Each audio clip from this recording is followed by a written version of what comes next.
Bienvenue dans cette nouvelle édition du QG News. Voici les titres de l'actualité. En Centrafrique, l'opposition appelle à un dialogue inclusif. L'opposition et la société civile demandent à participer à la recherche de solutions durables à la crise centrafricaine. Ils ont signé un mémorandum ce 12 novembre. Le Cameroun compte booster son approvisionnement en énergie renouvelable dans tout le pays avec la construction d'un barrage sur le fleuve Sanaga. Il augmentera de 30% les capacités de production d'électricité du pays. Et puis l'Égypte a organisé sa première compétition officielle de canoë-kayak le 10 novembre sur le Nil. 200 joueurs et 13 coureurs de différents clubs locaux étaient présents. Cette première édition a été remportée par le club arabe Contractors. Un mémorandum pour une sortie de crise en Centrafrique. Ce lundi 12 novembre, plusieurs partis d'opposition et organisations de la société civile ont signé un mémorandum, une note écrite destinée à montrer leur implication dans la recherche de solutions durables à la crise centrafricaine. Les explications d'Adidjatou Badawi. 16 mois après la signature de l'initiative de paix de l'Union africaine en République centrafricaine, la concrétisation des engagements piétine. L'opposition et la société civile s'indignent. Ces derniers revendiquent une participation à la recherche des solutions durables à la crise centrafricaine. Or, jusqu'ici, les discussions se sont déroulées qu'en présence du gouvernement et des groupes armés. Rien ne justifie aujourd'hui la mise à l'écart de la société civile, des partis politiques, des autres composantes de la société centrafricaine qui vivent au quotidien les affres de la crise. Au rang des espaces de dialogue organisés, seules les initiatives de l'Angola et de l'Union africaine ont pris en compte la nécessité d'un dialogue inclusif, à en croire les partis politiques d'opposition et organisations de la société civile centrafricaine. En plus de ces initiatives connues, plusieurs autres ont été organisées. Des initiatives qui, selon les partis d'opposition, pourraient aboutir à des confusions, voire des incompréhensions. Et l'incompréhension a déjà commencé lorsque on avait évoqué cette initiative de l'Union africaine. Mais du coup, la majorité de la population centrafricaine s'est enforcée contre cette proposition d'amnistie pour les criminels. Aujourd'hui, aucun centrafricain ne peut admettre que les criminels, depuis plus d'une décennie, qui pillent en toute impunité, puissent encore revenir et être aux commandes. En septembre 2018, à l'Assemblée générale des Nations unies, le président centrafricain Faustin Archange Touadéra a signifié l'engagement de son gouvernement sur la voie de la consolidation du processus démocratique. Pour tenir ce pari, il a souligné la nécessité de la levée totale de l'embargo sur les armes qui pèse encore sur l'armée nationale. Le Cameroun va mobiliser 800 milliards de francs CFA pour améliorer l'accès de toute la population à l'électricité.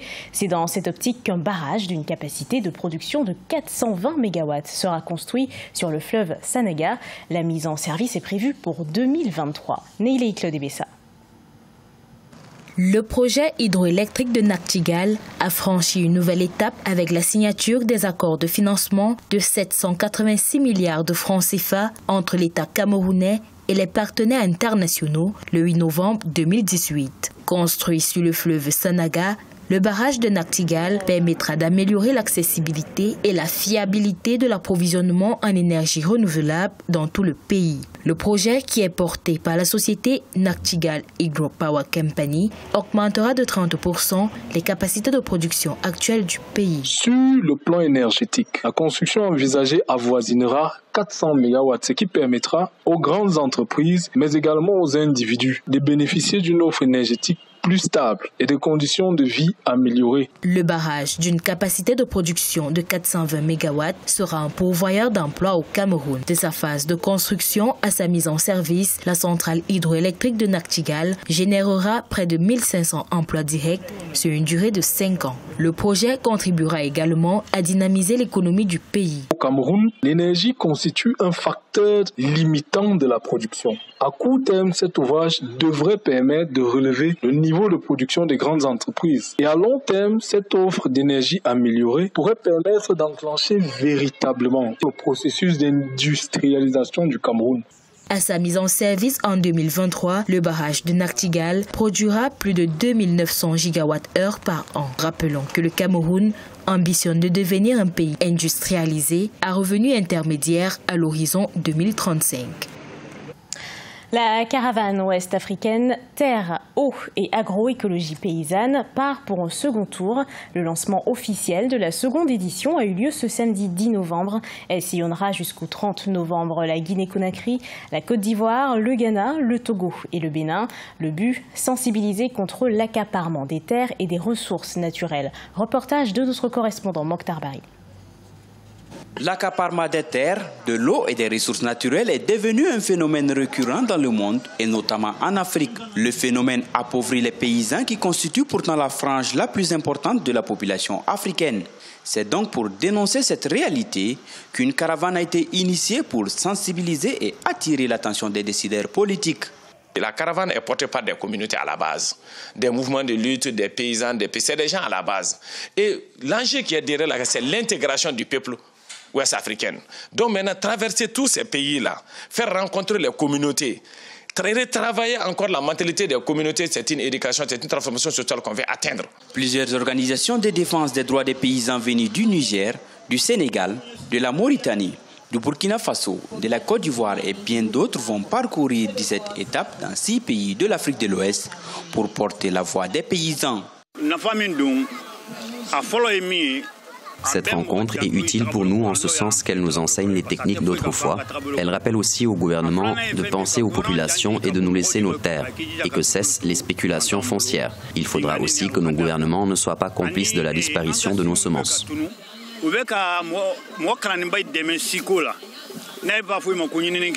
Cotonou sera l'étape finale de cette caravane contre l'accaparement des terres, de l'eau et des ressources naturelles.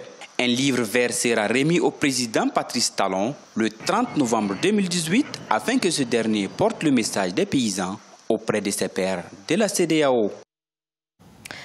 L'artisanat représente entre 20 et 35% d'apport au PIB des économies africaines.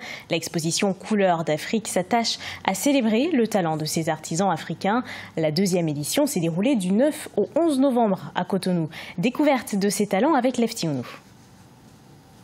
Après des études en comptabilité, le bronzier burkinabé Ali Dermé a choisi de réaliser et de vivre de sa passion pour l'art et notamment de ses œuvres en bronze. Comme plusieurs autres artistes et artisans, Ali Dermé a participé à l'exposition Couleurs d'Afrique à Cotonou. Le travail du bronze est un patrimoine de la famille Dermé dont Ali est de la 5e génération. Il valorise la femme africaine à travers ses sculptures.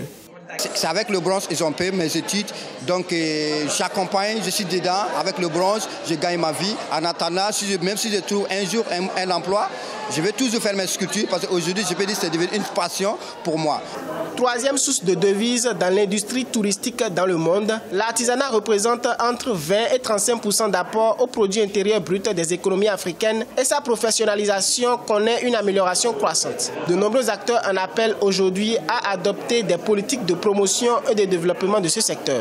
Nous avons de très belles choses en Afrique et quand vous faites le tour des pays africains, vous êtes juste émerveillés par ce que nous avons. Et donc si nous arrivons à consommer ce que nous produisons, si nous arrivons à porter ce que nous avons avec fierté et tout, ce serait une très bonne chose. Les innovations dans le domaine du textile africain sont également valorisées à travers l'exposition Couleurs d'Afrique. Une opportunité pour l'artiste rwandaise Gloria Kamanzi Wizera qui par exemple a révélé ses créations d'impression manuelle sur textile. Du sport à présent avec la première compétition officielle de canoë-kayak en Égypte. Elle a eu lieu le 10 novembre sur le Nil. Cette compétition a réuni 200 joueurs et 13 coureurs de différents clubs locaux. Le club arabe Contractor a remporté cette première édition avec 248 points. Aïssatou Bari. Plus de 200 kayakistes ont participé à la première Coupe nationale égyptienne sur le Nil. En Égypte, le canoë-kayak est toujours considéré comme un sport relativement nouveau, bien qu'ayant une forte présence sur la scène internationale. Aujourd'hui, la Fédération nationale de la discipline manifeste la volonté et la détermination de faire participer ses athlètes aux Jeux olympiques de Tokyo en 2020. La compétition d'aujourd'hui est la Coupe égyptienne. Il s'agit de la première compétition organisée en Égypte dans cette discipline. C'est la nouvelle politique de la fédération qui veut organiser des compétitions fortes au milieu de la saison. Pour cette première compétition, la participation a été importante. 200 joueurs et 13 clubs se sont affrontés. De plus en plus d'académies de canoë-kayak ont ouvert leurs portes sur les rives du Nil. Elles organisent des courses pour se divertir et attirer plus de jeunes vers ce sport. Galal Osama, 25 ans, vainqueur de la compétition, espère représenter son pays aux Jeux Olympiques de Tokyo de 2020. Ici, on a l'habitude de dire « la pêche apprend la patience ». Notre sport enseigne également la patience.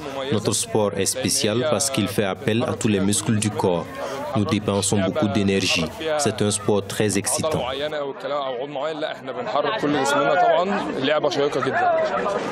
L'Égypte organise également le championnat de la République, une compétition annuelle qui se tient généralement en début d'année et qui vise à promouvoir ce sport chez les jeunes. Pour cette première édition, c'est le club Arab Contractors qui a remporté la première place avec 248 points. Ce journal a été préparé par l'ensemble de la rédaction. Merci de l'avoir suivi. Dans un instant, une nouvelle édition de l'actualité sur Africa 24.